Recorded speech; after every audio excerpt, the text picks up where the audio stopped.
Thank you very much. Okay, let's continue from here. So now we've talked about manual enrollments, which of course is when you simply go to enroll learners and enroll them into an activity using the searching options that are available in here. Let me just quickly explain about that before we move on into self-enrollment and excuse me, auto-enrollment. So in here, you can either search for activity learners by using their name or email address. Alternatively, if you have less than 500 learners on your domain, you'll be able to browse for them manually. You can also search through metadata if that is selected. So if you're trying to search for a specific user type, if the correct information was available on the domain and assigned to the learner, you would be able to see them here. Otherwise, you can simply provide a bunch of email addresses in here and separate them through a comma or upload a text file instead. And they should be listed like this.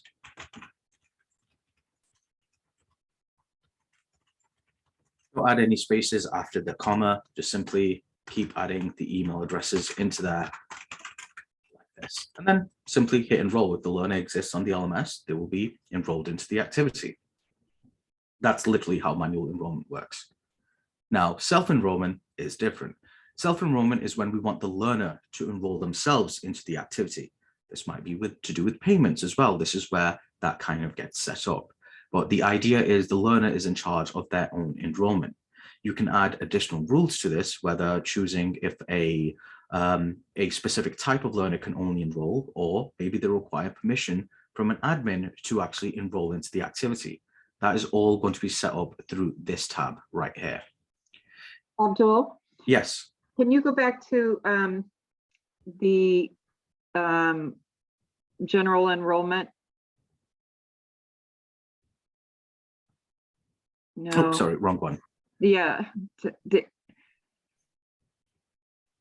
No. Go to manage. Okay. And then details. And details, yes. And where it says enroll learners, when you click on that, click on the metadata tab. So this is where it's really, really important that your metadata in each of the learners' profile is updated. So if they move from one unit to another and you have their unit as one of the metadata pieces in there, like let's say you just want to uproll everybody that's who is in team A in a training, you can just select that and you see the list of users. This is probably not the best domain to show that on, but all of our domains have metadata for a job code, a unit, and a division or department. And having that data current is very important if you want to be able to enroll people by metadata. So you can say, I want to do only SCs. So rather than creating a group for that, a cohort of only SCs, as long as that data is current, you can select only people with the job code service coordination, or if it's a number like 11 equals service coordinator, then you can enroll them that way. So I just wanted to say that because we've got not a lot, but we have a few people that are walking into their new admin role and they inherited the LMS from someone else that had not been keeping that data current because they weren't using it. So that's very important to, and then Abdul, you can show them where they can download all their data and take a look at it. Yeah, a later time. Yeah, no problem. I just wanted to add that in there. Thank you. This is very useful, when you want to enroll a whole group of people and not everybody. No problem. And we can also test with, we can create a couple of test accounts as well if anyone needs any specific assistance with this. It is definitely something we will get back to, and I'll show you guys how you can just get a dump of all your learners in a single file, and it will state all the information for what has been assigned to their accounts and how you can actually update that information as well. Okay, let's move on to self-enrollment. So under self-enrollment, whenever you reach this page, you will have to first of all choose if you want the learner to enroll themselves. That option is selected by doing this. If the top one is only selected and nothing else is, it is not going to work. What you are essentially doing is, first of all, choosing, okay, I do want to allow for self-enrollment, but then you need to begin to apply your rules. Now, in our case, what we can do is the following. If we selected something like this, allow all domain members to self-enroll. What this will now do is, it doesn't matter what your user type is. Maybe everyone is supposed to have access to this course. It's like a general course that anyone can take, and you simply want it available to everyone without there being any restrictions. All you do is select the secondary option, go to the bottom, click apply. By doing that, this is now available to everyone to be able to access. If you had a catalog page that was just like a general catalog page that was going to allow for everyone to have access to the activity, this will appear on there. Let's just do a quick look at that before we get back to this section and explain how we'll complicate things. And Abdul, those two checkboxes are primarily the ones that we will be using, because their courses that they're creating are on like a staff domain. Then they're all regional center employees. So the user type is set already. Everybody in there is a regional center employee. So they wouldn't be doing rules. The only time we really use that is when we put courses in the shared drive and we don't want them to be, let's say that it's a staff training and we don't want parents, then we might set up a rule that doesn't allow this to be shown on the parent pages because it's not appropriate. So check those two boxes and you're good to go. Thank you. So in our case, this catalog page that we have here, go to learning activities, and we're just looking for a generalized one. Perfect. So this is a really good example of that. This is just a general catalog that all the activities without restrictions should be available on. So what we're now going to do is navigate to that right here. So it's relevant to the domain. So as you can see, I'm on the sandbox area. So therefore I would have to do this on the sandbox learner view as well. If I access catalog, we should now be able to see our activity is listed in here. It may take a few moments to load everything depending on what it's inheriting, but there we go. Perfect example, it's right here. So now we can see without me doing anything special in here, it's listed the information, and it also says all the other additional stuff as well. What tags you may have selected, what the user type was selected, when it's actually going to start as well. If I go into more information, it kind of expands on that. This is where we will be able to see. Now for me, it shows that because I'm not in the domain. This is a very good lesson. So let me explain the reason why we're seeing this. If you see this, this means you're an admin, but you are not a user on that domain yet. To get around that, you would do the following. And this will happen, especially if you can use additional domains and you have access to multiple ones. The easiest way around it is to either have a test account on there or simply update your own account. And to update your own account, simply locate it on the domain you know it exists on, search for your own account,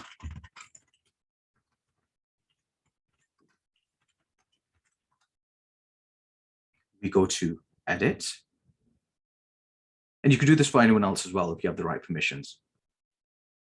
Domain, now we know it's going to be in the sandbox, so let's locate that.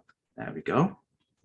So as you can see, it's the ones with the checkboxes. That means I can enroll into activities on those domains. And this will be important for your learners as well. If they exist on the LMS, but they are not a user on that specific domain, that's the reason why they're seeing this type of message. Now, if I refresh, there we go. And to enroll, it's as easy as clicking on the button, waiting for it to finish processing. There we go. And now, because I selected that it will not start until next week, it doesn't allow me to take the activity. Let's complicate this now. So we're going to go back.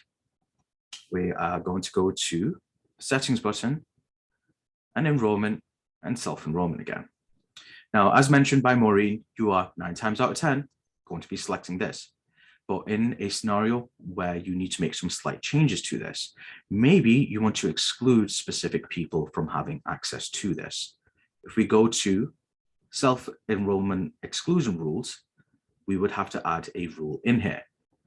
Now you can add one from the library if one exists, but I'm going to take a wild guess and say one does not. So we're going to add a rule from scratch. So let's do that. We would go to the add rule option, and then we're going to see a bunch of different things that are available to us to apply to this area. So in my case, I'm going to say, let's see what would be a good rule in here. So we can do it based on hire dates, which we should actually talk about. So let's say you're trying to restrict people from having access into this if they're over 60 days. Maybe this was supposed to be a course just for new learners. In our case, what we could do is select the following: hire date. Because it's rolling, it means you always want to keep checking this. You don't want to have a specific range of dates. Otherwise, we would use the range option or an anniversary. What we want to do is the following.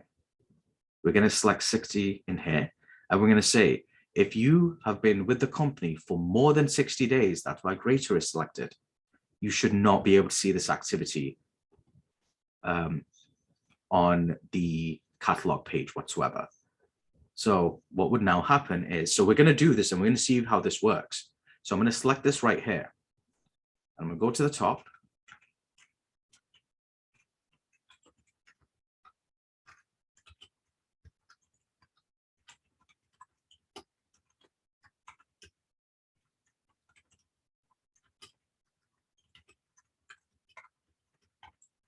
And if you want to save the rule, select this option. Rule can be saved, so that means later on, you can come back and reuse this rule on a different activity. You can add more rules. By adding more rules, you will complicate it. So if I said something along the lines of, okay, 60 days, but they also have to be, and if they are also a board member, you should not be able to see it. It will then look for 2 things versus 1. But we're going to keep things simple for now. So we're just going to simply select that, and there we go. And you can check if the rule will work by viewing active.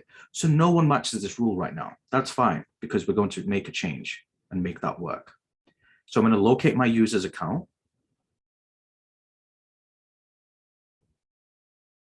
I can just do it from there. Either way, it doesn't matter. Go to users. We can now see my account has been added on here. We're going to go to edit.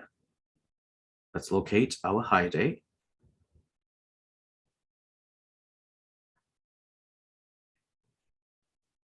So we're going to say January 1st. So we know for a fact that is more than 60 days.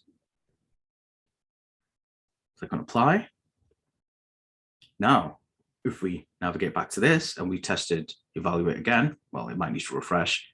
Let's go into here. It should give us a proper response. Oh, I'm already enrolled. That's why. Okay, let me just maneuver. So the reason why is because I have to apply first. So let's do that. So our changes have been saved. I'm going to go to the manage section. I'm going to withdraw myself from the activity just for the sake of what we are doing. And may as well talk about withdrawing learners while we're here. When you withdraw a learner, what will happen is they will lose their record of completion. If the learner is in progress, it means you're simply stripping them away from that entire thing. If the learner is completed, they lose their completion. The only time you should withdraw a learner from the activity is when you confirm they should not be in it. And by doing that, what you can also do is provide a couple of reasons. When we go through the LMS domain settings area, I will show you how you can add additional reasons to this location. So I'm going to say leave just for the sake of what we're doing, and exclude user re-enrollments. We're going to talk about that when we talk about auto enrollments in just a little while. We select withdraw selected from here, request withdrawal. What will happen now is the learner will go through the process of being withdrawn. If the notification for withdrawing the learner was active, they will then receive a notification saying to them, hey, you were just withdrawn from this activity. You can no longer take it. And on here, we go to details. There we go. We can now see it's withdrawn me from the activity. And it recognizes automatically, because I did it to myself, it shows as a self-withdrawal, even though I'm an admin and I did it from the learner view, the admin view. The LMS is smart enough to recognize these types of things, so that way it doesn't muddle with any reports when you're trying to look at why was this person withdrawn, and you'll be able to see the reason why. Now, if I go back to our catalog page here, because now we've saved our changes, this might take a second for this to actually work, but I'm going to go back to the I know the reason why. Because we made a change like that and the catalog is already generated. This is slightly advanced stuff, but If you get lost at any point with what I'm about to explain, please stop me. I will explain it in better detail. Because we updated a rule and the catalog page is already generated, we need to do one thing different. We need to go back to the pages section. So we're going to go to the main menu area. We're going to go to experience, and then we're going to go to pages. This is where we play around with all the stuff to do with the learner view. Anytime we want to make a change to something like this, such as choosing what type of tags appear on the left-hand side, or even the color and thing like that, you will always go to the experience section. Isabel, when she comes, she will be explaining that in much more detail, of course, based on the questions that you may have. What we will do from here then is simply go to catalog. We're going to go to learning activities, and we're simply going to regenerate the blob, because we can see that it was updated just a little while ago, and we want to re-update it again. We need to regenerate it. How often does it get regenerated automatically? Is it once a day, or whenever you hit apply? It's supposed to be whenever you hit apply, but if you want to do a manual one like I just did, it's always best to just kind of come in here. The only time you should be concerned is when you make a change like I did after the course has been launched. But otherwise, it's more of a, if you find there's something wrong with the catalog page, then maybe come here and double check when the last time it was regenerated. In your example with the new hire and excluding the courses after 60 days, what if they don't have a hire date in that field? What happens? It's going to show it to them because they don't have any content or any value in that field. It will still appear to the learner because the thing that you were looking for, there was no value for it in that specific field when applying to that specific learner. That's why what Maureen mentioned was when you're reviewing all of your learners' data, that is how you would check if everything was filled out. When you're given the data dump of all the learners' information, it will list in there if they're missing anything in their fields. So if we go back to my learners account right here, if we go to edit, to actually update the hire date. No. So you see all these fields that are empty. If I put in anything in these fields as a enrollment rule or an exclusion rule, it would not apply to me whatsoever because there's nothing filled out. That's why it's very important that all that metadata be current and completed, because everything that you do to automate your job in the LMS is dependent on that. So if you're enrolling new staff, you know, and you want to go in and say, well, I did an ILT, an instructor-led new staff orientation on Zoom in January, and now I'm doing it again in March. And you could go in and do your enrollment, auto enrollment rules based on a hire date. So you can say everybody that was hired after January 1st, or whenever you had it, let's say you had it on the 13th, everybody that was hired from the 14th to the current day gets automatically enrolled in it. If you don't have a hire date in there, it's not going to enroll them. It's not going to automatically enroll them. You'll have to manually do it. But yeah, that's why it's so important to have those fields completed. That's absolutely correct. Thank you for that. Okay.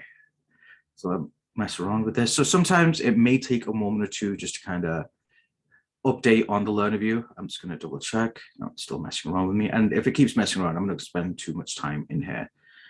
I definitely don't want to waste too much time just trying to get one thing working. Let's go back to self-enrollment. Should capture. Okay, it's still not doing that. I'm just going to do one more thing just to be sure.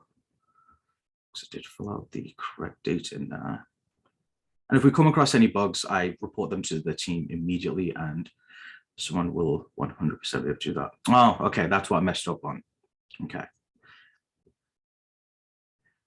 It was looking for a rule that I did not read correctly. So what I'm doing now is, if the hire date is greater than today's current date, no, should be less than today's date, more than 60 days. Perfect. Okay, this will make more sense now. I put it in incorrectly.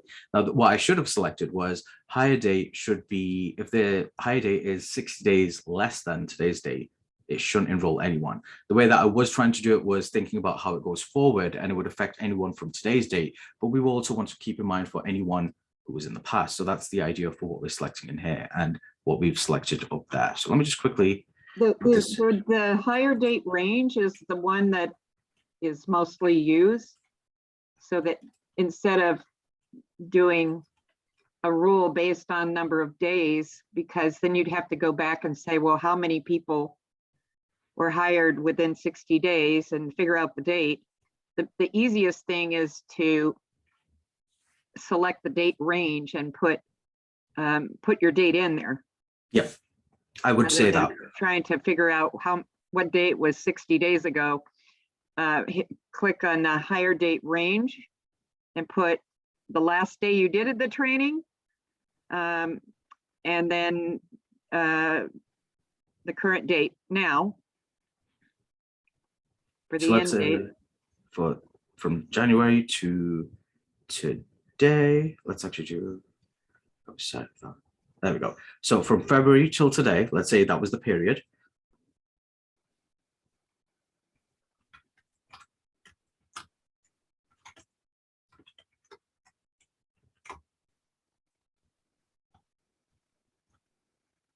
Always double check if the checkbox is selected. And there we go. Now we have two sets of rules. And what I've done is I've selected any. So the idea is that if you want to have more than one item in here, and that goes the same thing for even when you plan on adding rules to the self-enrollment area. If the learner should not match all of the rules in what you've selected, it should be this. Any exclusion rule is matching, because you can't expect the learner to match both the things in here. That would literally be impossible for what we're trying to do. Now, if we select this instead, this now will be like, okay, you can either match the top one or the bottom one. It does not matter. It should stop the learner from being able to access this. By evaluating, it will capture and let you know what's going on. Now we can confirm that is correctly set up. We click on apply. And then if we go back to the catalog page, now it should correctly not display, or it might take a second, might need to regenerate the blob. There's always these little steps that might come into play, but this is the correct way to set it up with what you're potentially trying to do. And of course, we will move on from this after this point because we need to talk about auto enrollments. Yeah, this is very helpful for new staff, because when you let's say now it's, you had it in March and now you've had it in May and you want to set it up for September. And I'm talking about a live instructor-led via Zoom or any other live training. Then you just go back into your core, you clone the course and you go into the rules and you just change the dates and save it. You delete that one, create a new rule with the new dates and save it. And that way you can always tell, when it says 8 users and that there's 8 people that started after, between March and September, or May and September, then you're on the right page.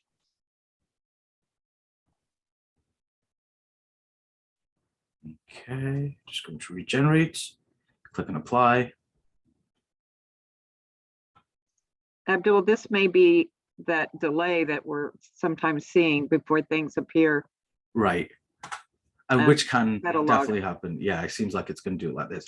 Just try to be patient a bit with stuff like this. Give it like maybe a minute, 2-3 minutes, and then it will make the update. Sometimes it does also help just to kind of sign out. And this is, of course, when you're just testing to make sure, okay, is it going to appear on this page or is it not going to appear when I'm testing as this learner? You will need to go through this process. And sometimes being a bit patient about this it is hard during the situation when you're trying to figure it out and get everything sorted out all at once. But sometimes it does take a couple of moments just to kind of make the changes needed. It will never be like an hour or something crazy long like that. It should just be a few minutes or so at most. I would say give or take 5 minutes. You should essentially wait, but otherwise 10 minutes at most. If it's not showing up at that point, then we can investigate for you. You just need to notify us about the matter. Yeah, it gets into a job queue and you don't know where it is in the job queue because it's probably other customers as well, right, Abdul? Yeah, I think I'm not entirely sure how that would work with when it comes to the full list of servers and everything like that. But yeah, it gets very technical with what you're trying to do for this. Just give me 1 second. I'm just going to reach out to someone and make sure they're not doing anything they're not supposed to be. Yeah, well, let's move on though for the purposes of this. Absolutely. It shouldn't be showing up, and it is because it's somewhere in the job queue. Let's Okay, no worries. Let's get into maximize our time here. No problem, no problem. Okay, so at the bottom, let's just talk about these final few things. So the idea for this would be that if you want to allow or require someone to have approval to enroll into an activity, what will happen is if I selected this right here, moderator, because I'm selected as the moderator, as we saw on the basic information page, whenever someone tries to enroll into this activity, I will receive a notification stating, XYZ is trying to enroll into the activity. Would you like to approve or deny the request? And you can always confirm the request by accessing the alert section. So this alert section right here should list anything for your specific domain. So this is a good example of this. This is here's what an enrollment request will look like.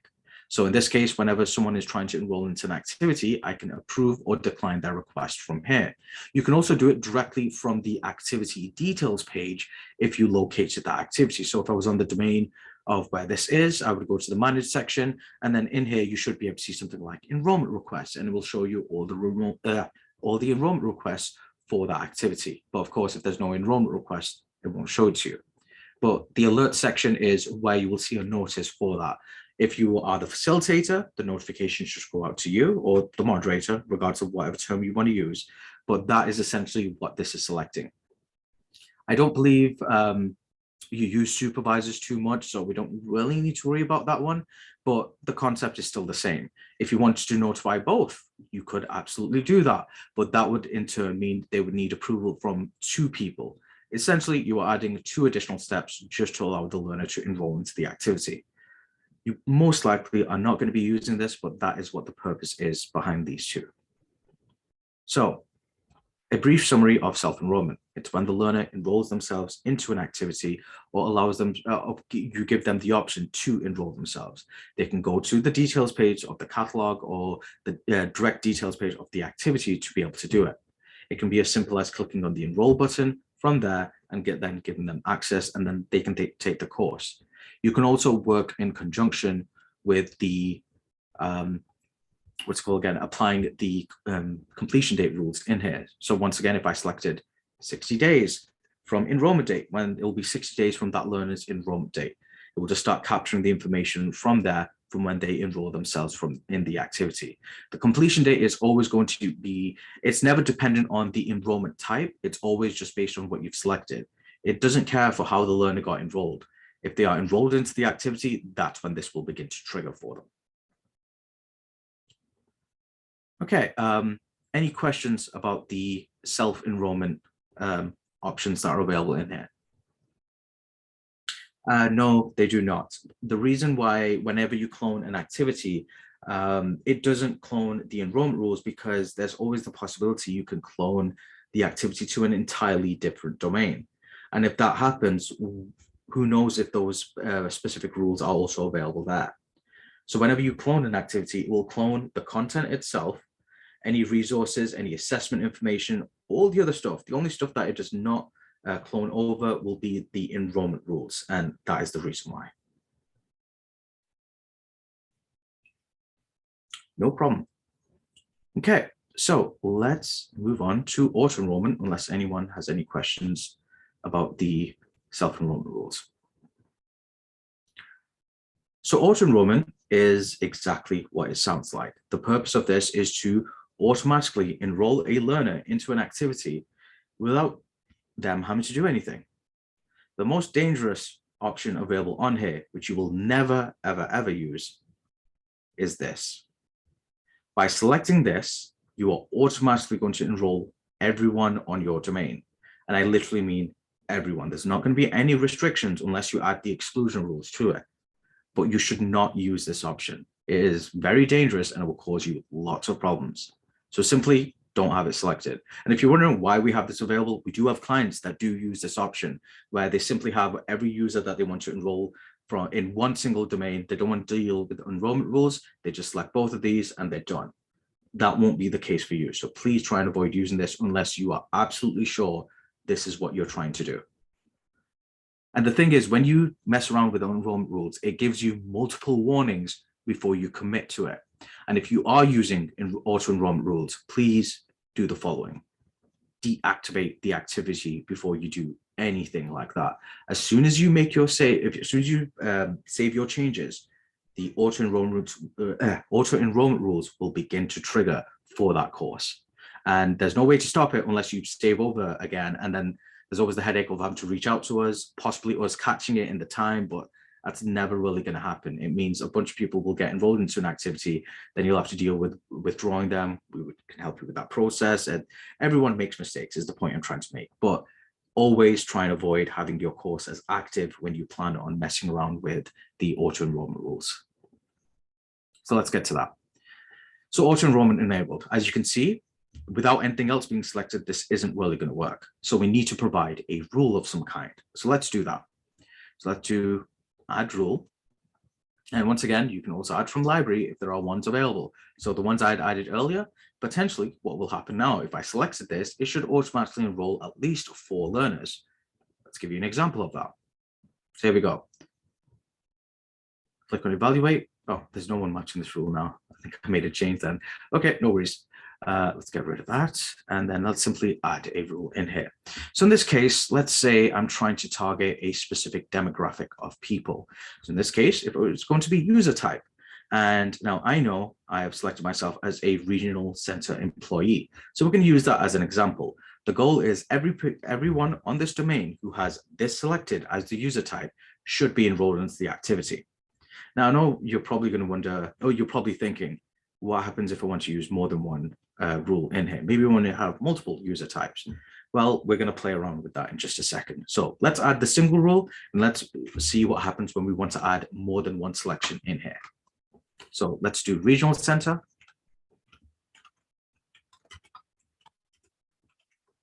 We'll always have to also provide a description. Always useful to hit rule is shared if you plan on using it again. There we go. So now if we hit evaluate, this should hit at least, there we go. We know at least 3 people will be enrolled into this activity from this domain. And there's 2 sets of evaluate rules, by the way. There's one at the bottom of the page as well. Oops, not that. There we go. There should also be an output for this, but I will double check what's going on with that. I think that might be in a different area. I'll follow up with you guys on that matter. I'm not going to look around for it right now, but so far so good, right? As you can see, we can notice that these people are matching the rules for it. And if you're ever unsure, and in our case, like right now, if you're unsure and you're like, okay, I need to know who these people are, do the following. So we're going to take a bit of a side step. So as you assume, and as you've been listening to us, we've been talking about how to get a data dump of all your learners. Let's show you how to do it right now. Now, when you do this, you have to keep in mind how many users you have in your domain. If you have tens of thousands of users, you may want to request this through a ticket. You don't want to put that type of stress on the LMS. So in our case, we only have 5, so this is going to be fairly straightforward. It should be quick. We go to the main menu section for our domain. We go to advanced. We go to modify users. And if you can't see the stuff at the bottom in here, I have a fairly large resolution. That's why just simply zoom out of the page a bit and you can see the remaining things. If you're ever wondering, oh, I can't see that, just zoom out a little. You'll be able to see the additional items on here. It's always dependent on your device that you're using or the monitor. There's so many things that come into place with it, but that's one way we can get around it. Click on modify users.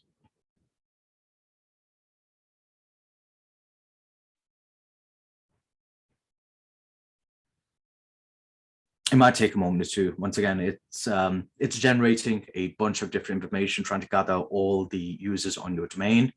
And then all you care about is the very top, download. Depending on how many users you have in your domain, this may take a couple of seconds, might take a minute or two. Try and be patient. Don't do anything until this is finished processing. It's then going to provide you with a file that you will open up in Excel, and it's going to show you all the learners enrolled into all the learners that have all their information listed in there. There we go. And it's going to be a TSV file. Once again, you want to open this up with Excel or Google Sheets if you don't have Excel on your device.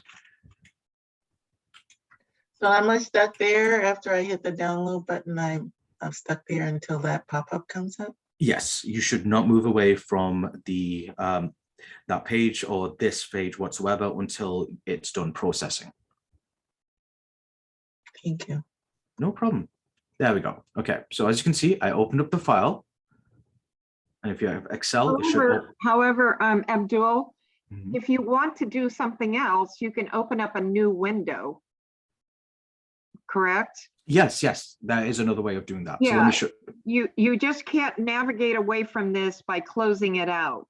Yeah, you need to keep this open. You need to keep it open and it's working, but you can open a new Google window, a Google Chrome window, or you can go to your email and open that. As long as you leave it running and don't close it out, you can't move on to another job in the LMS, is what he said. Yep, that is absolutely correct. Thank you for clarifying that. The idea is this window should not be closed until after the file has been received, and of course, should give you a TSV version of the file, which you can open up in Excel. If you have any problems with this, there's multiple ways around this, and I can definitely answer that later on. But the idea is the file should be used in Excel or Google Sheets, but overall, what we should now be able to see is the following.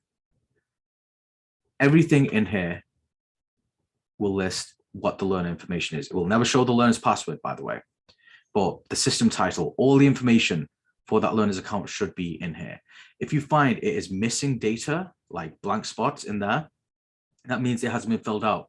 Now you can either fill it out. Now in our case, system bio isn't really a good example of that.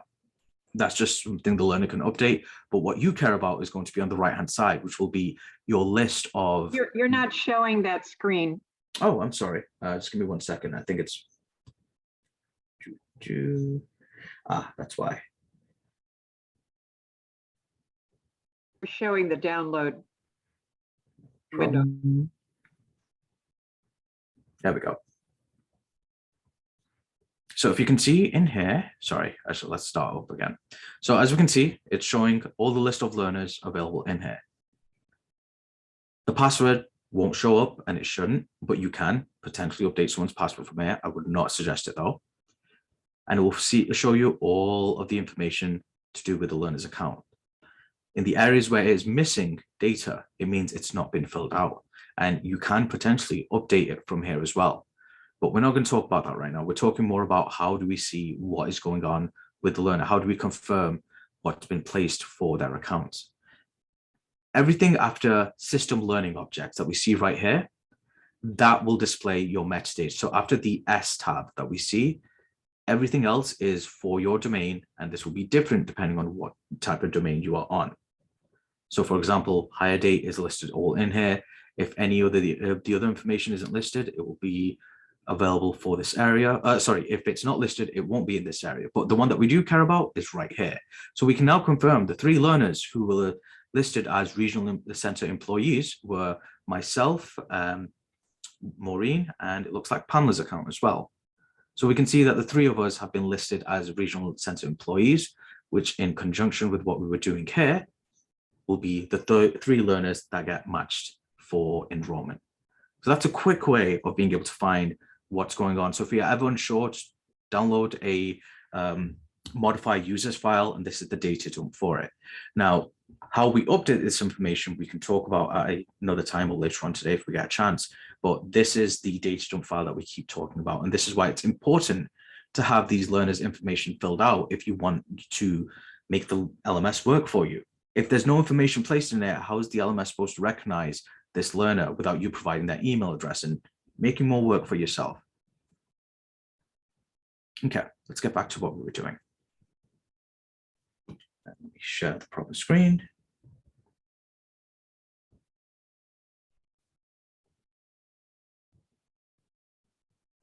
Okay, there we go. We can now see we're back here. So we've confirmed our regional type users. Now, what happens if I wanted to add more than just that set of users. Now, instead of going in here and adding each one individually, hopefully this actually works. It should actually allow you to select all of them. So I'm going to say this is going to be a blanket rule. I want to auto enroll every person that matches the criterion here. Maybe not everyone. Let's say we are not targeting anyone other than service providers, clients, and board members. So employees, essentially. So this is more of an employee rule that we're selecting in here. So let's actually put that.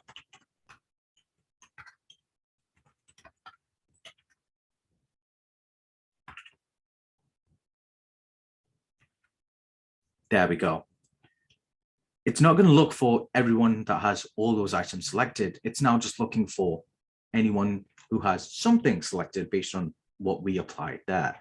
So it's looking for board members or clients or regional center employees or service providers.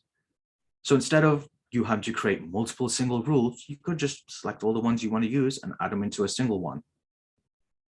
Now, if I click on evaluate on here, it should still only target those 3 people because that is correct based on what was selected on the file that we just saw earlier. So if we just open that up again, just to be sure, what we should be able to see is because only 3 users have that field filled out, the remaining 2 users do not. That's correct based on our evaluation from what we're seeing in here. So we can see that it is relative to what was given to us in that file. Okay, let's remove this one. Now let's talk about what we're seeing at the bottom here. So we've already talked about like if any rule is matching or all rules are matching. So if you have more than one, if the learner must match both rules or all the rules listed, select all rules must be matching. If the learner only has to match one of the rules you've listed, select any. How will the auto enrollment begin to take place? This part is incredibly important for what we are trying to do. If you want it to begin taking place immediately, as soon as I click apply and set the course to active, it will trigger the enrollments. If I do weekly, what it's going to do is do it from every single Monday. Bi-weekly is every other Monday. Monthly will be the day that you select in here. So out of the days that you have available, so let's say I want it to run on the 3rd of every single month. So it will target the 3rd day of every single month and enroll the learner into the activities from there.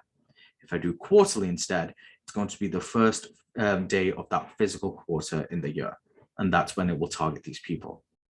You are most likely going to choose continuous, or maybe you'll choose weekly or bi-weekly, but I assume it's going to be continuous because that means it's going to be done immediately. The exclusion rules work exactly the same as they do for the self-enrollment. It's supposed to stop anyone who matches this criteria. So let's add a rule just as an example. So I'm going to say if your language that has been selected for your account is Spanish, you should not be auto-enrolled into this activity.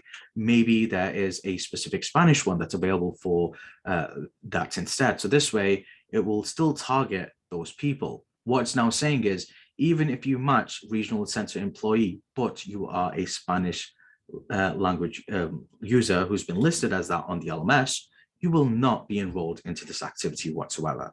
That's essentially what the exclusion rules will always work as for this. Now, the purpose of the evaluate rules here versus what's on there is when you have more than one rule available on here. So maybe you have multiple rules available. So in this case, let's say,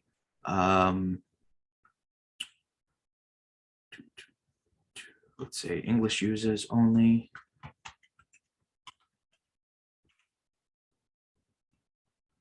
And yes, eventually you will be able to be as quick as this. It just takes patience, you going in, adding your stuff and getting used to the LMS, and it'll become as easy as I'm showing it to you. So in this case, we selected all rules are matching. It's now going to look at both of these rules. Instead of us evaluating both rules individually, it in turn selects this, and it should potentially say all 5 users should be enrolled into the activity. Oh, it's only still selecting 3, because there's always the possibility that that information was still not filled out for the other ones as well. It's looking for all rules are matching, any exclusions, no, none in there. But yeah, the idea is the bottom one should also apply to both the rules that we have available in here. Do that though. Click on that, okay. Now, the final thing, of course, evaluate your rules. Now, watch how many times it makes me confirm. I click on apply, right? It gives me an evaluation once again. This might take a couple of moments. If there's thousands of users in here, it's going to take a moment or two for it to finish processing. Wait for this to actually show you a number. It will then say, are you wanting to do this? And then once again, it even says, gives you a bit of a warning. You can cancel saving the rules, go back and make your change. Otherwise, click on save rules, and there we go. It will make you always make a confirmation. And if you click on save, it will begin to trigger if continuously has been selected. If you go to the job queue, technically it should begin to show us that job. That's not the job queue. Let's try that again. Okay, never mind. It's probably going to go do that. And there's our warning from earlier when we didn't select the bypass option. So auto enrollment stuff, actually, I don't think it provides a job in here. It just kind of triggers in the back end whenever it's set up. But it might not even do that if our course isn't active. Now that we've set as active, it should begin to trigger. Essentially, if we just go to the job, it's going to show. No, it's not. But that's what it's looking for. That was the requirement. If I hit refresh on hit, there we go. Immediately done.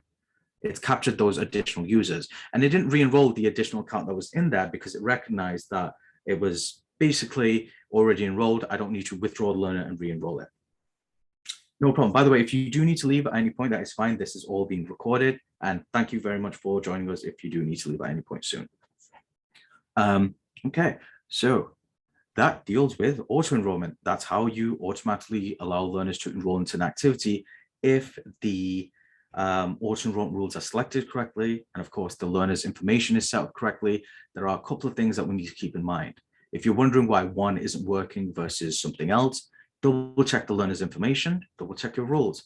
There will always be a couple of things that you need to double check just to be sure, and you always should be double checking if you are planning on using automated rules, because that is not something you should just test and see if it works and then find out later that was the wrong selection. Mistakes do happen and we will assist you with correcting them, but it's always good just to kind of be wary of what you're trying to do for this. Just anyone have any questions about auto enrollment rules, or maybe not even what I'm talked about in auto enrollment rules here, but your own personal experience with a situation to do with auto enrollment rules? The floor is open. Any questions are available for, or you're more than welcome to ask any questions for auto enrollment. Okay, no problem. That option's still available till the end of the lesson today. So if you think of something afterwards, it's more than welcome to bring it up later on as well. Okay, so that covers self-enrollment and auto-enrollment as well. Let's go back to this. Let's talk a bit about withdrawals. Auto-withdrawal, or let's talk about withdrawals, period. If you select withdrawals from this area, once it decides to load, what it's going to do is basically allow the learner to withdraw themselves from the activity. Similar to self-enrollment, the goal is to let the learner just basically choose, okay, I want to withdraw from this activity.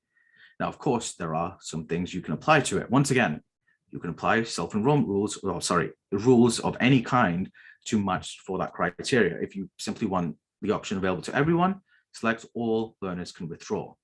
You can then choose the following things. Should it be before the learner starts the activity, or before at any point? Doesn't matter if they've started or anything along the lines of that.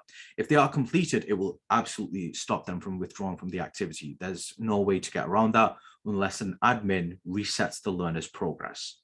Otherwise, if you are completed on the activity, you cannot withdraw yourself for obvious reasons because you're getting rid of your own completion in that matter. Otherwise, you would be able to choose a last withdrawal date, which I believe you provide the date for in here. I need to get a confirmation on that because I was testing that earlier, but I'll get back to you on that matter. You're most likely going to choose either any time or before start. The final thing I actually want to mention on this page is just simply choosing the requirement for permission. By selecting this, let me actually do this so I can show you an example of it. So we've selected that a moderator would have to approve the request. So this is only going to take like 30 seconds to show. And for the sake of what I'm doing, I feel like it would be a good example. So I'm going to make sure I'm enrolled in again. I absolutely am. I'm going to go back to our activity. We'll go to my courses. As a learner, I should be able to see my activity in here. One of many. What's the reason why it's not? No worries. Let's navigate through here. So what I've done is I went to the basics section, and if you're testing like I am, you can always have a direct link to the activity. That's not what I was trying to do.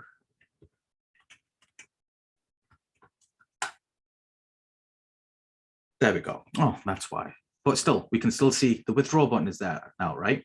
I hit withdraw.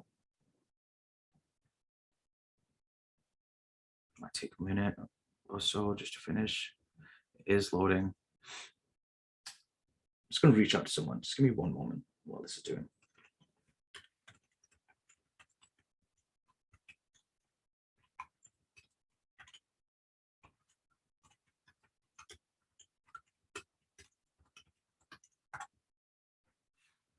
Okay. So we're going to click on confirm from here. So as it says, it requires permission. And then that notice should go out to the admin, who's going to be me. We're not going to wait for that. We're simply just going to refresh this page. Even though I'm trying to withdraw my own account, it still makes me go through that process. Here we go. There we go, withdrawal request. I can also go directly to the activity here, go to manage, go to details. There should be, let's see, there's enrollment. There you go. It's listed as enrollment request, but as you can see on enroll, it should be withdraw. But it shows you the date, the person who is requesting it, and then you process the request. You can approve or decline their request. And if you select decline, you can provide a reason why, but we're going to go with approve and approve their request. The learner will then receive a notification, let them know you were withdrawn. And if we now refresh from here. There we go.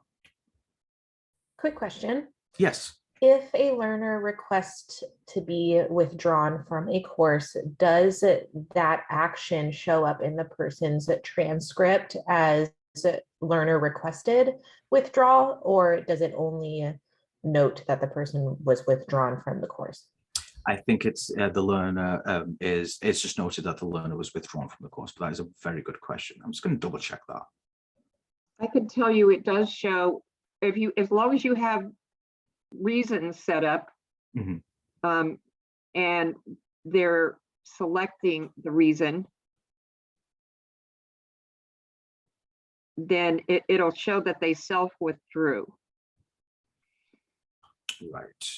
Okay, I think it's being hidden from here because we if you withdraw them, manually withdraw them, you could select the reason: excused, on leave, attended other session, whatever. But it will show up. There we go. So one of the times it did select it, and the one afterwards it says withdrawn from bulk operation. I'll get that looked at because that seems more like a bug. But it does make notice of, first of all, who was the approver of the withdrawal, whether was it taken, and the withdrawal reason. Yeah, we're going to get someone to take a look into that. I'm take that shows up when you are doing it manually. I mean, it shows up on the admin side that it is a self-withdrawal, but here it shows up it's a bulk operation, which means that, well, I don't know what it means, but I think I am going to get someone to take a look at this because it should say that requested for withdrawal. It shouldn't say withdrawn during a bulk operation. I think it's just linking to the wrong area, so it's probably something in the database that just needs to be updated for this. Good question, though. Yeah, very good question. Definitely caught me off guard on that one. Okay, so we are at an hour after. Is everyone okay with still going, or does anyone want to take a break? How does everyone feel? Because after this, we have Isabel's going to be joining us for the branding part of things. So we're going to take a bit of a break of all the stuff we've been talking about. Why don't we keep going until like 12:15 and then come back for Isabel? Is that okay? Because we still have a lot of stuff that people requested that we cover. No Is that problem. okay with everybody else? Yes. Okay, great, no problem. Okay. Auto withdrawal, let's just take a quick explanation for this. Auto withdrawal works well when you have auto enrollment rules available because it basically lets it choose it for you. So if I select this auto enrollment rules and we have this selected right here, and we go to auto withdrawal rules, what you want to do without having anything else selected, you can just do this. What this means is if the learner does not match the auto enrollment rules in any way, it will simply withdraw them from the activity. That's the entire purpose of this. You don't have to add any rules whatsoever. You're just basically looking for the exact same thing that it's looking for in the enrollment rules. And it's saying, if you do not match this, I want you to be kicked out of the activity if you are not completed. If the learner is completed by the time you include this, this will not affect them. This will only affect the people who have basically just been enrolled into the activity by an accident. It's always double checking this. And this is doing this immediately. So as soon as you do not match, as soon as you get enrolled for any reason and this was selected, it will kick them out immediately. It doesn't wait around for anything. There's no specific time it looks for this. It's always checking just to be sure that it's working in the way that it should be. Okay. So let's talk about accreditation, because that seems like a big topic at hand in here, and it's going to come in with what we're talking about for this. So accreditation. Accreditation is when a course is required to be taken multiple times throughout the learner's or the employee's time with the company. This could be for health and safety reasons. It could be for absolutely whatever the requirement is. It is where the learner or the employee or the person taking the activity is required to retake it or get recertified after a certain amount of time. So in our case, health and safety, we're going to say every 6 months, you're required to take this course simply because of just health and safety reasons. It's just good to be safe, good to be kind of keep on your toes with any changes that might have taken place. So we're going to apply that type of logic to what we're trying to do here.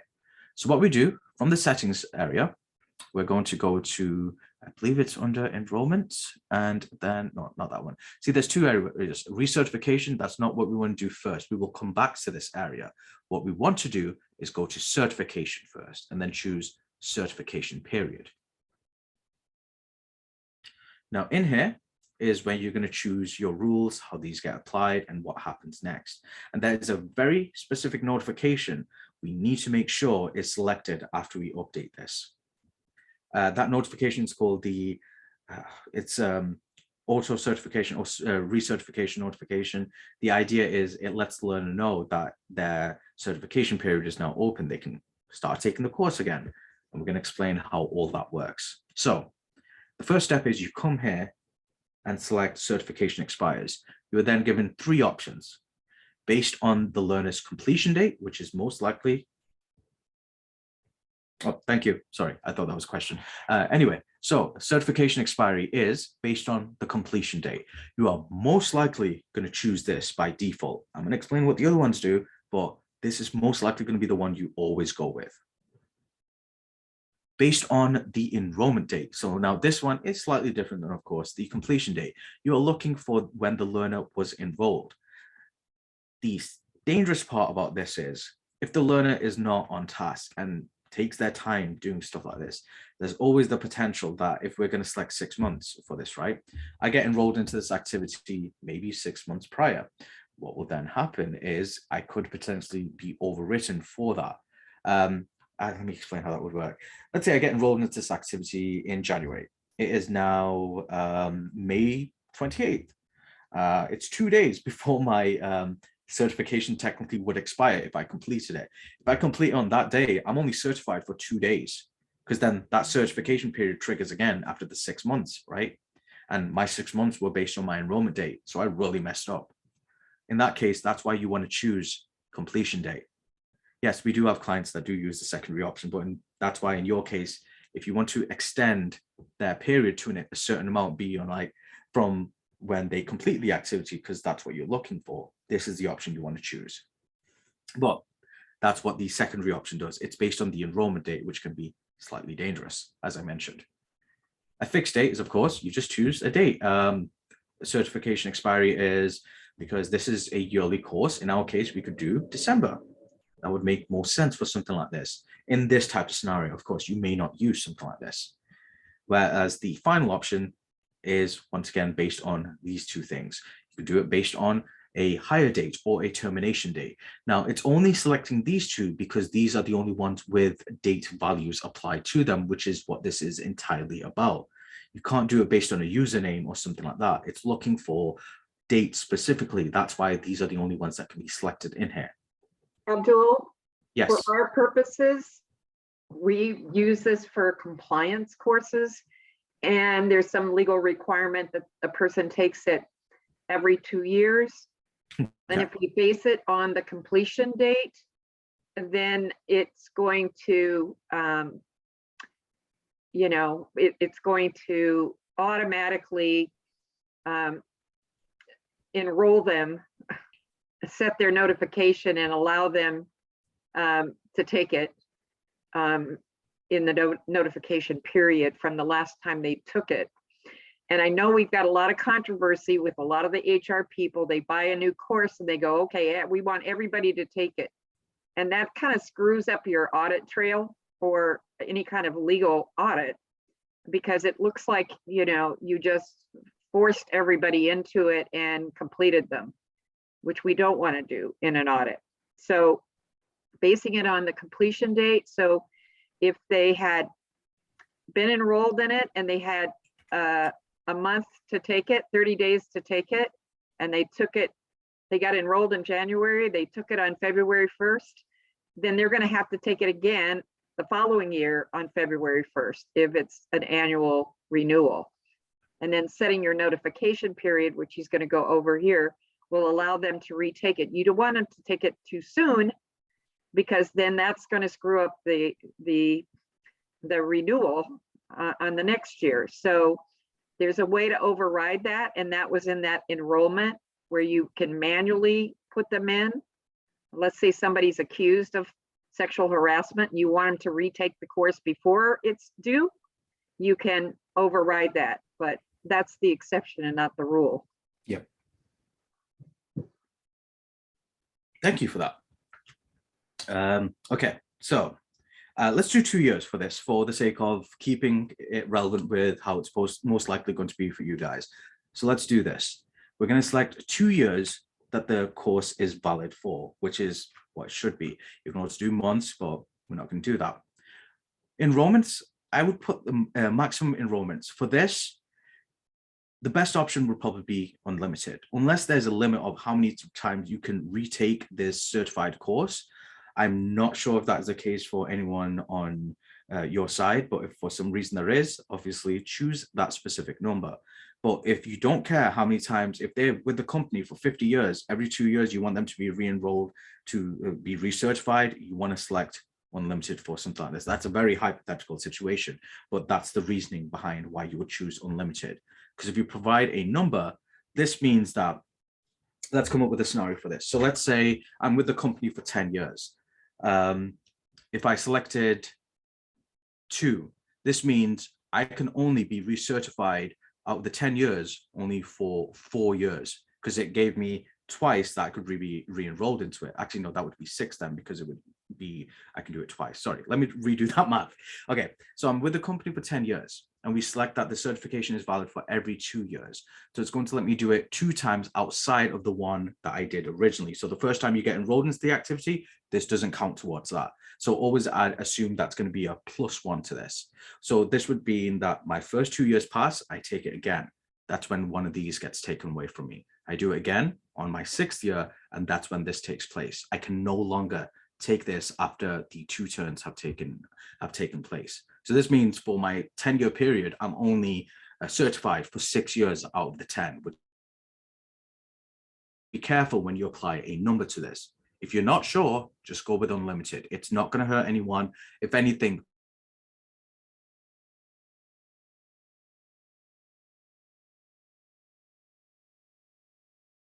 incredibly important with what we're about to do.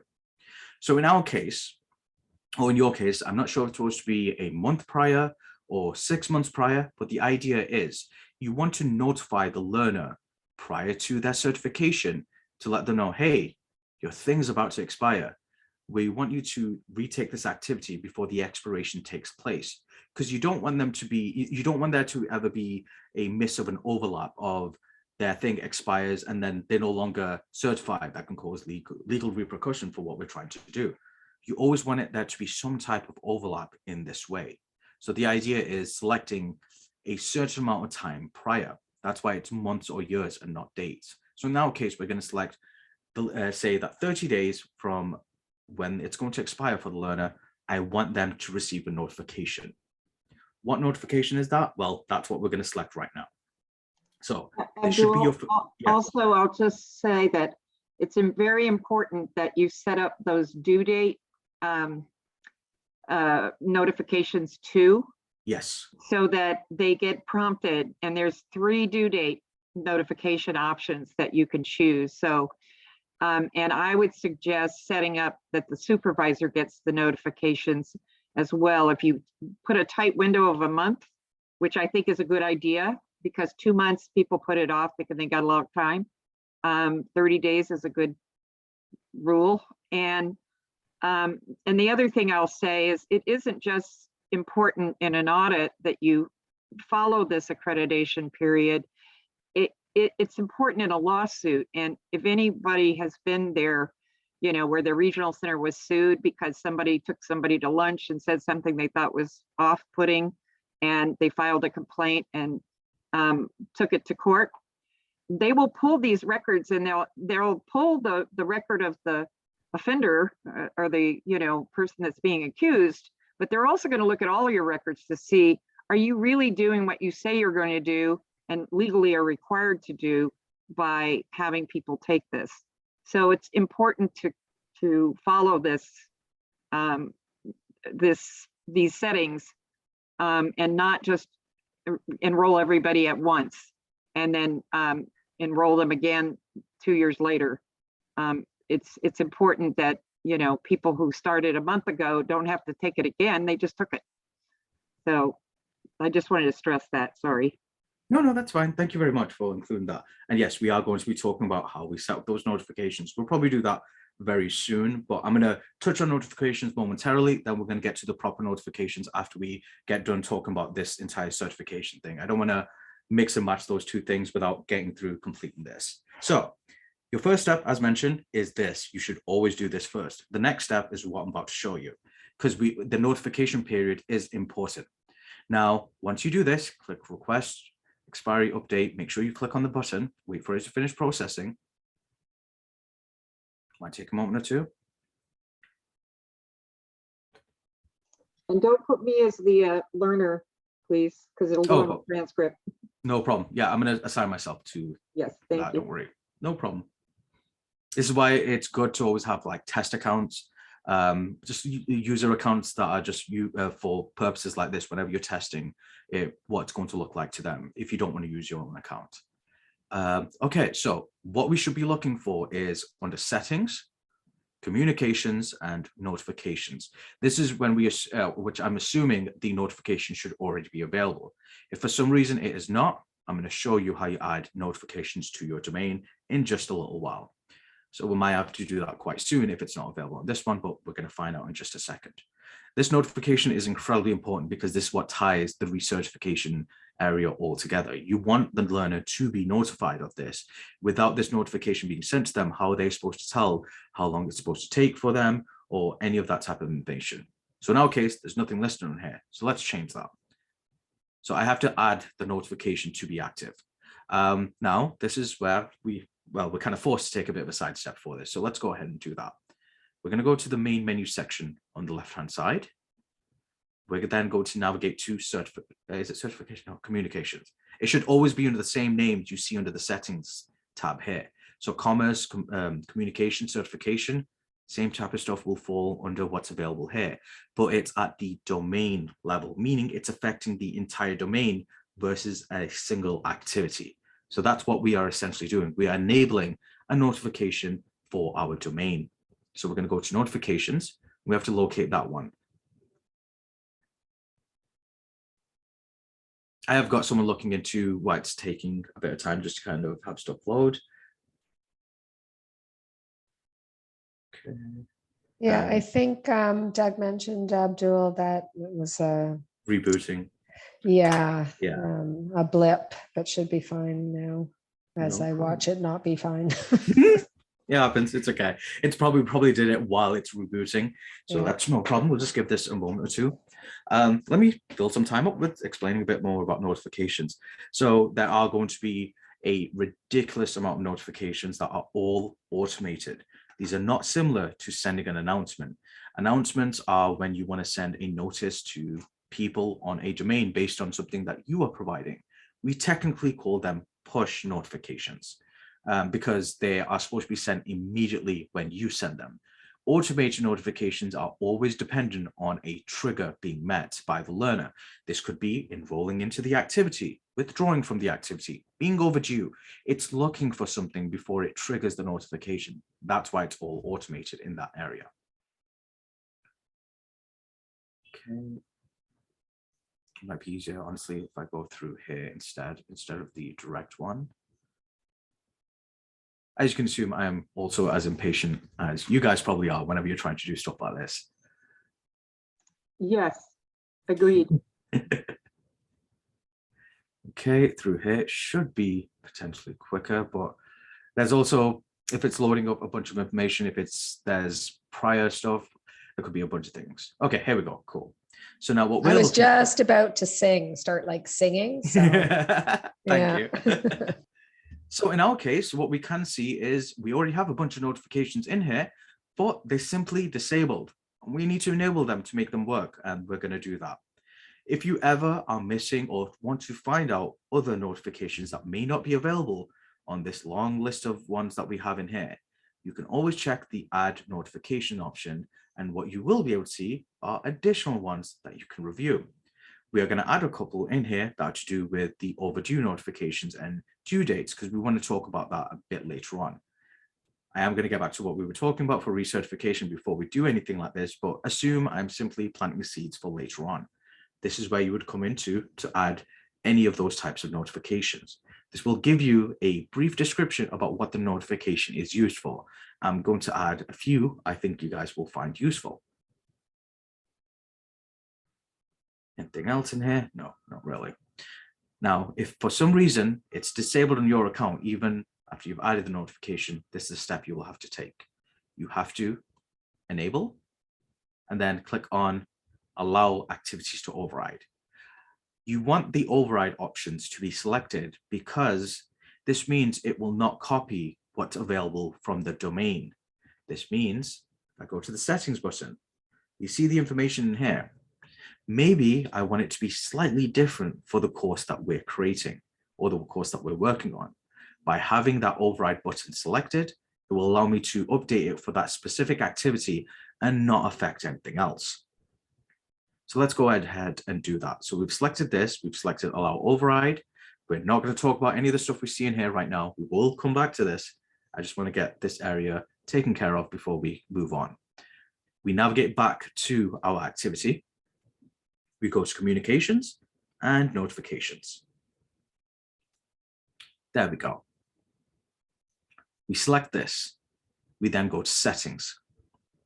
In here, it's going to trigger to whoever it's associated with, which should be everyone. So it's going to go out to the supervisor. It should also go out to the learner as well as the facilitator or moderator of the activity.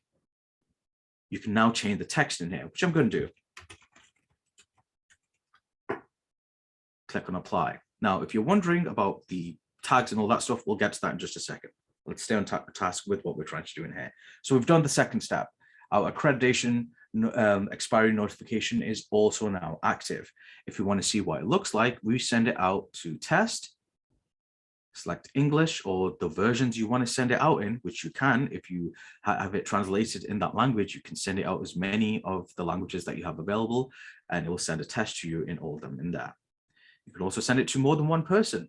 So in this case, if I want to send it to multiple accounts, same thing as before, just add a comma, no space, include the account in that, then click on send. That person will now receive that notification. We're not going to wait around for that, but they will get a test of that and they will be able to see what the version should look like to the actual learner. And it's always good to send yourself a test notification just to be sure. We'll talk about more about why you need to do that when you, but the example that There we go.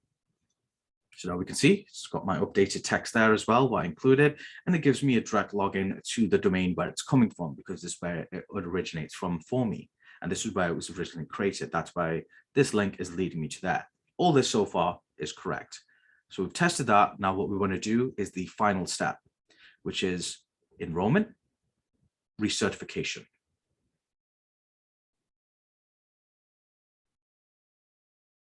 We can absolutely do that. There's a way to hide the expiration tab. That's actually in the pages section. So I'll get to that in just a few moments so I can quickly show you how to do that. Okay, so now in here, there's a couple of things. So by default, it should have use auto enrollment rules selected for re-enrollment, which means that it's always going to look for the auto enrollment rules if we have them selected, which we do. But in our case, we want it to do something a little different. We're not going to select just use auto enrollment rules. We're going to select this.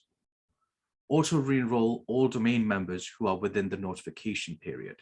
So this is going to be for every single person who matches that criteria.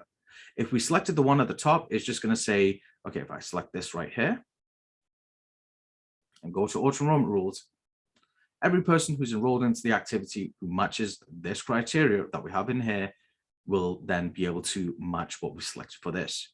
If we, however, do this, it's going to look for everyone in the domain. It's not just going to be a specific subset of people. If you match the auto enrollment rules and you were supposed to be enrolled into that activity and you're not, it's going to make sure you are and you follow along with the certification period as well. And that certification is 30 days prior to the 2 years. So it should be 1 year, 11 months down the line. You will receive a notification that states that you can now take the activity again. And the learner doesn't have to re-enroll themselves whatsoever. This does. You want to be fancy and add your own rule into there, which we do not suggest you do. Use one of the two that's available in here. If you want to only target the people that enrolled into the activity already, select the top one. If you want to do it for everyone on the domain, select the bottom one. That's why using auto enrollment rules in conjunction with this is how you save yourself the stress of having to wonder, okay, how do I get them to re-enroll? By simply having this and having the notification active, it does all of that for you. The learner simply is automatically enrolled into the activity without you having to do anything. They simply receive the notice. As soon as they receive the notice, you can already assume it will no longer be on like the expired tab or the completed tab. It will be on the active tab for that learner. And they will see that, oh, okay, I just take the course again. And that's all you have to select. Abdul, Yes. the reports feature, this setup for accreditation is extremely important for the report feature, because you can run a report and have it automated to be sending it to you once a month. It'll tell you who's coming up, who's due, who's, hasn't done it, what notifications they got are based on the course. So this is a very important piece of that, process. Absolutely agree. While we're actually talking about that, let's talk about how we would set up a certification as expiry auto report for something like this. That's a lot of words, but the idea is we're now going to create a report that's going to run for this certification. So it lets you know every single time who's due, what's happening next, so on and so forth. But before we do that, is everyone okay with what I've shown you for recertification? Is there any big question? Do you think I missed out anything, or I'm not applying to something that you've done in the past? Anything whatsoever about recertification? Abdul, can Yes. we ask that, because we've got about 20 minutes left, when Isabel comes, are we going to have time after to cover learning paths and reports? Or Yes, we should, because from what I'm aware of, we're still booked till, what time is it? 2:30 today. Yeah, because I assume is the stuff that Isabel's going to go through at most will probably just take like an hour or so to kind of get through, and then we'll spend the rest of the time walking through the remaining things. But if you want, I can spend the remaining amount of time concentrating on the specific things that everyone is after versus using what's on the agenda. Does that work? well, I want to ask them, that learning paths are on the agenda and reports are on the agenda. So What's more important to you guys? can I just ask for people in the chat or reactions? learning paths now or reports now? Okay. I see one learning path, one report. Report.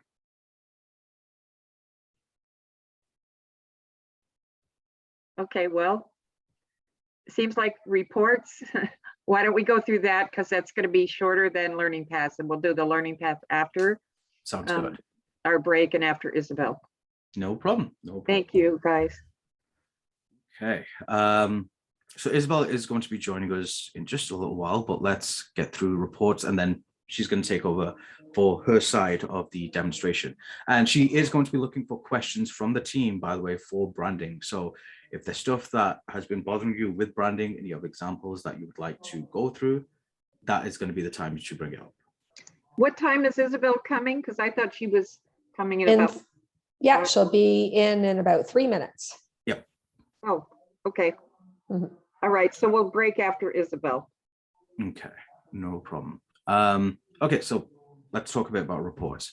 And of course, we will cover more about this as much as we need to, because clearly it's a very big topic that people want to go through. Let's keep it relevant to what we're doing though. Let's create a certification expiry report, and then we'll talk about all the other ones, and we'll talk about how they work at the domain level as well. So what we're doing right now is concentrating on reports for a single activity. And then yes, I know you want to run it on multiple activities, and we will 100% get to that. But for now, let's talk about the simple part of doing it on an individual activity based on the recertification information that we have provided. So we're going to say we want a report to run every single month to give us an idea of who is upcoming for this health and safety course for certification. So we're going to go to metrics, we're going to go to new report, and we're going to go to certification expiry. This is very important because you first need to run the report, and from there you can set the ability to run it at a specific period, and it does it for you automatically. So once you've clicked on this, it's going to take a couple of moments just to kind of load, and there we go. So it's going to require you to include the following pieces of information. Learners who will expire in the next or have expired in the last. So there's two versions of this report you can technically run. We're going to say we're looking for people who are going to expire, and we're going to say in the next month. So learners in the next 30 days who are planning on, who will be expiring, will be listed on here. So this is going to target everyone who should potentially have now received or will be receiving their outgoing notification for recertification expiry. We click on next, and then we can then choose if we're going to target people who match a specific criteria, which we do not want to do for something like this. We are looking for everyone for this activity, right? So in that case, we're going to leave this as blank. We can click on next again. And now what we also want to do is absolutely have this selected. I cannot stress how important it is. If you do not have this checkbox selected, you don't need to worry about any of the other stuff underneath it. You must have this one selected. Otherwise, it's only going to show you the counts of the learner, not the individual information, which is the part that we are looking for. And yes, we do have clients who are only interested in counts versus the information because whatever the reasons may be. In our case, and what we're trying to do, we want to have this selected because we want to see the learners that will match that criteria. The additional information will once again it will display the information for them. So in this case, you know what, this might come in handy. Let's say we add user type to this. Provide the following custom field values for each of the learner in the detailed section. All you're saying is, can you also show me this additional field in the report? This may not be relevant to what you're doing, but this is kind of useful to have if you're just trying to create this report and turn it into a table of some kind or something along the lines of that in Excel. Just having this additional field may come in handy for what you're trying to do. You may not require it at all points, but the idea is it's just there in case you want to use it. So I'm going to select RC provider and user type in here. Abdul, Yes. the RC provider is not relevant to our people at all. Okay, And no user worries. type is not either because they're all staff. Okay, no worries. One of the things that you will see in your domain are your metadata fields like supervisor, unit they work in, job code. That's important because then you know who to send that report to, you know, because you may have 3 people that are coming up that you want to nudge, then that report's helpful to send that to those supervisors, and you don't know who they are unless that you include that in the report. And I put something in the chat for you, Cynthia, so you may want to communicate that to Abdul. Okay, let's just select this. Thank you for that, by the way. Let's continue. Okay, so we're gonna, once again, please have this selected. Even if you don't plan on selecting any of the other ones underneath there, please make sure the top one has been selected for us or for you. From here, click on next. Now, this is the part where you choose when it's going to be sent out, how many times is it going to run. Now, in our case, we do want this to be a report that is run automatically for us. Otherwise, if I don't select it now, I can always come back and update it after. But in our case, we do know we want to do this. So select report frequency. In my case, I'm going to say I want it to run every single month. And I want it to run the first, what's this going to do? The first Monday of every single month. The second one, why is the number one missing from here?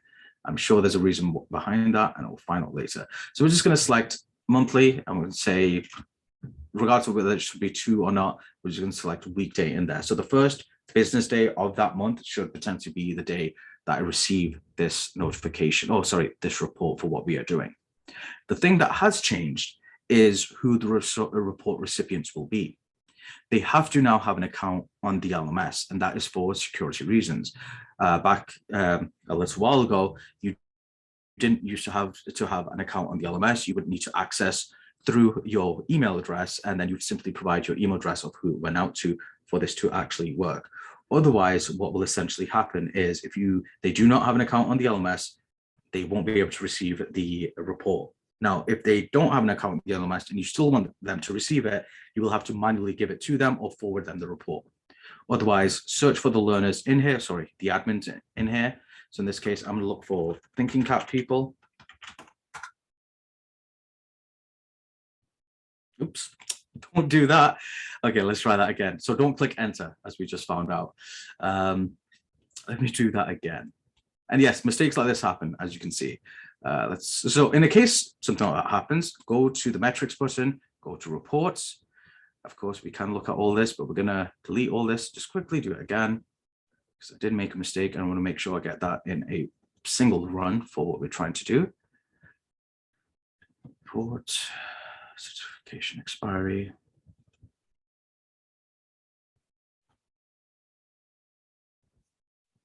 Oops, no, not that. The next month will expire in the next, okay. There we go, back to where we were. So we're going to say monthly, weekday, direct recipients is going to be myself. Do not hit enter, as we've just learned. There we go. So I'm going to target, and the learner or the user does not have to be on the domain. They just need to have an account on the LMS. As you can see, all these people in here are available because they have access to the LMS and they are admins. So that's the reason why they're showing up in this area. So in this case, I'm going you do have to add them as a report viewer. Yes, so they have to have the permission for that to work. So admin are the people who need to be able to have access to this. So they must be listed as a report viewer through the role section for this to be applied. So that is the reason why we are seeing the list of people in here, because they are admins and have the correct permissions needed. So I'm going to select myself and Liam in here and then exit away. So there we go. These are the people who will be receiving it. And then underneath that, we can then, of course, you can provide a name in here. So we're going to say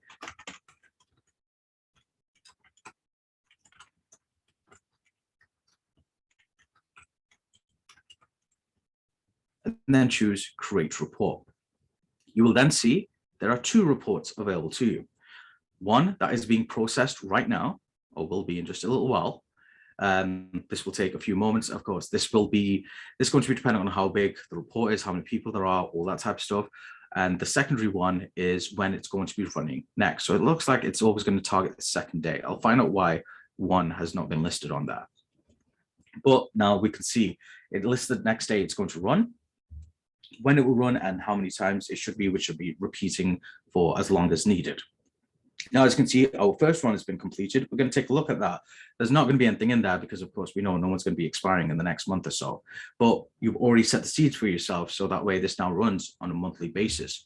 If for some reason you need to make a change for the report that keeps running, let's say you need to pause it for a certain amount of time or change the recipient. Let's take a look at this. So obviously you can see pause, but let's see edit. So open up underneath that. Okay, let's find out why that happened.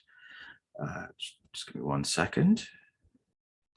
Also, I suggest that if you want to get the report on Monday, I would select Sunday because it runs in the middle of the night, just before Yes. midnight. And so if you want to have it on Monday, have it scheduled for Sunday. If you want it on Tuesday, have it set for Monday. Edit seems, okay, there we go. For some reason it's popping up behind there, but I'll get that looked at. There we go. So now we can edit the recipient. We can add or change the date that's supposed to go on. Why was it missing the other one? Here we go. So we could do something along the lines of this. First weekday of every single month, it shows up in here, but that's clearly a bug. So I will get that looked at. But as you can see, you can make changes to the recipient. As the report, no, you cannot make changes to the report. The report, once it's been executed, that is what will be sent to the admin. If you made a mistake, you will have to recreate that report for it to be updated and show the way that it needs to be done. So that gives us a bit of an example of the individual report for credit expiry. For what we would do, not credit expiry, sorry, certification expiry. You can also access it through the reports tab that we have here. Any report that was created with your account will be listed through this area. Doesn't matter which activity it's for, it will provide that information for you. So whether it's an individual report or a report that runs for the entire domain, you will always be able to come to this area. You're never expected to remember the exact activity it was run on. It will always be available through this section that we see in here. And the more reports that we add, the more toggles will be available to us in this location. Abdul, also the question has come up. Well, I don't see the reports. My assistant set up a report and I don't see it here. Well, that's because you're logged into your account and not into her account. So you will only see the reports that you create. Yeah. That's correct. See other people's reports, even if they work with you and they're your assistant or secretary or something, you're not going to see their reports. So if there's a problem with their report, they're going to have to log in or you're going to have to impersonate them in order to see that report and fix it there. So does anybody, before we move on to something else, does anybody need a quick break before Isabel? Is she ready or? I'm finding out right now. It's just a show of hands? A bathroom break? Okay. Okay, no worries. I think Isabel's actually on the call, but yeah, I can certainly do with a break. Oh, I No see problem. Isabel. Hi, Isabel. Hi, sorry, I was muted. No worries. We were just Okay, wondering what was going on. Can we just take like a 5-minute bathroom break? Absolutely. Absolutely not a problem. Yeah, give us a good time to stop the recording so that way the file isn't so huge. And we will continue